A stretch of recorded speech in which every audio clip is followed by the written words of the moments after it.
તો હાલો મિત્રો, આજે આપણે બે મંદિરના દર્શન કરવાના છે અમોદરા ગામમાં, જે ઉના તાલુકામાં અમોદરા ગામ આવ્યું છે. ત્યાં આપણે બે મંદિરના દર્શન કરવાના છે.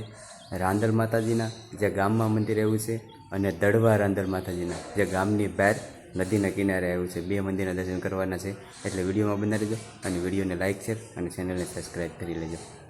તો આ ગામમાં મંદિર છે રાંદલ માતાજીનું, ત્યાં આવી જગ્યા છે. અને અહીંયા લગભગ ચૈત્ર વૈશાખમાં બહુ પાકી ખબર નથી કે ફેરા ચાલુ હોય છે, જે હાલીને માણસો આવતા હોય છે દર્શન કરવા.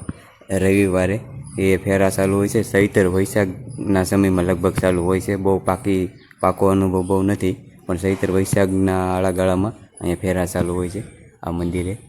ને અહીંથી આપણે બીજું મંદિર જોવા જવાના છે, દડવા રાંદલ માતાજીના. પહેલાં તો આ મંદિરના દર્શન કરી લઈએ.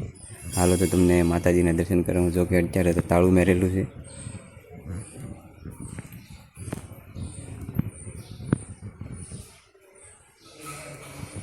લક્ષ્મીનારાયણના આપણને દર્શન થાય છે. અહીંયા રાંદલ માતાજીના દર્શન થાય છે, પણ જો તાળું મેરેલું છે.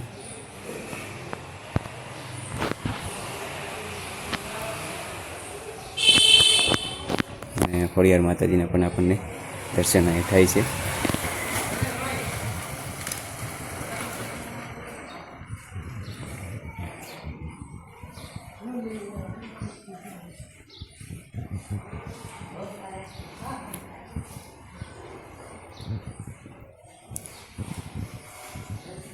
બિલકુલ ગામની વચ્ચે આ મંદિર આવેલું છે, ગામની વચ્ચે. અહીંયા પણ શીતળાઈ માતાજીનું એક મંદિર છે. અને અહીંયા ઘણી બધી જગ્યા છે, જો પાણીની વ્યવસ્થા છે, બધી વ્યવસ્થા છે. અને મારા અંદાજ પ્રમાણે કદાચ માણસો અહીંયા જે હવન ને એવું થાય છે, જો હવન ને એવું થતું હોય છે, એટલે માણસો અહીં બેઠતા છે. એટલી બધી જગ્યા છે. જમણવારનું ને એવું તો આપણે બહુ ઝાઝો અનુભવ નથી, પણ જગ્યા બહુ ઘણી બધી છે. ગામની અંદર મંદિર છે ને, ત્યાંની હું વાત કરું છું. હજી આપણે દડવા રાંદલ માતાજીનું મંદિર જોવા જવાના છે. તો મિત્રો, આપણે ગામમાં દર્શન કર્યા, એ રાંદલ માતાજીનું મંદિર છે. અને અહીંયા છે દડવા રાંદલ માતાજી. હાલો હું તમને હમણાં બતાવું છું. અહીંયા છે શ્રી દડવા રાંદલ માતાજી, જે ગામમાંથી થોડુંક બહારની સાઈડ આવે છે. ને આપણે પહેલાં દર્શન કર્યા એ રાંદલ માતાજીનું મંદિર છે. અને અહીંયા આપણે દર્શન કરવાના છે એ દડવા રાંદલ માતાજીનું મંદિર છે. બે અલગ અલગ મંદિર છે. તો આ મંદિરના પણ આપણે તમને દર્શન કરાવીએ. તો આ એ મંદિર છે શ્રી દડવા રાંદલ માતાજી. જો અહીંયા પણ એક લાલ કલરમાં માં એમ લખેલું છે. બહુ એટલે બહુ સરસ લાગે છે. ને આજુબાજુની જગ્યા બહુ એટલે બહુ સરસ છે. એક શાંતિભર્યું વાતાવરણ છે, કોઈ જાતનો કોઈ અવાજ નહીં એવું વાતાવરણ છે અહીંયા. જો ફરતી બાજુ કેવું બધું ઝાડવાન બાળવાના અહીં છાંયો પણ છે. બહુ એટલે બહુ મસ્ત વાતાવરણ છે. અને આ નદીની કિનારે છે. નદી હોતી હમણાં હું તમને બતાવી દઈશ. નદીની કિનારે છે. તો કાંઈક આવી જગ્યા છે, બહુ સરસ જગ્યા છે. અને પહેલાં આપણે તો માતાજીના દર્શન કરી લઈએ, પછી આગળ ભૂતરા દાદાનું સ્થાનક છે સામે. શરીફળ શહેર સામે વધારવાના છે. જો સામે બોર્ડ મેરો ના શરીફળ વધારવાના છે. અહીંયા અગરબત્તી કરવાની છે. અહીંયા પણ સ્થાનક છે. જો અહીંયા બહાર ફોટો જોવા મળે છે, એ રીતનું સ્થાનક અંદર છે મંદિરમાં.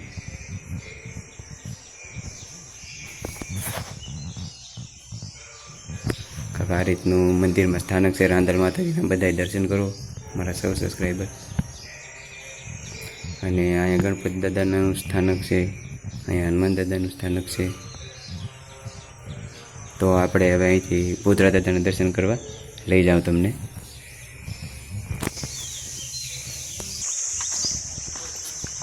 અહીં ઠંડા પાણીની પણ વ્યવસ્થા છે. અને અહીંથી આપણે ભૂતરા દાદાની જગ્યાએ દર્શન કરવા તમને લઈ જાઉં. પહેલાં બહુ એટલે બહુ આમ અદ્ભુત અને આમ શાંત વાતાવરણવાળી જગ્યા છે.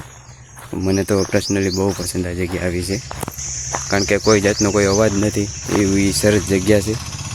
જો અહીંયા બેહવાના પણ છે. આ જગ્યાએ બધું બેહવાનું છે. જો સાયાની નીચે ટેબલ નાખ્યા છે, બેહવાનું છે. અને ભૂતરા દાદાના આપણે દર્શન પહેલાં તો કરીએ.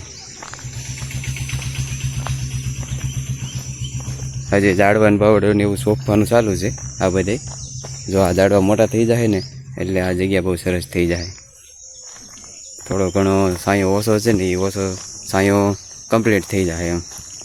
ને અહીંયા જો માનતા ને એવું લઈને આવતા હોય તો આ કદાચ રહોડું છે, કેમ કે અહીં ચૂલા છે આ જગ્યાએ, એટલે આ રહોડું હોય છે.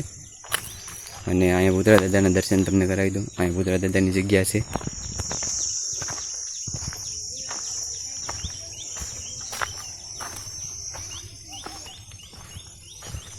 જો આ રીતની ભૂતરા દાદાની જગ્યાના દર્શન તમને કરાવું.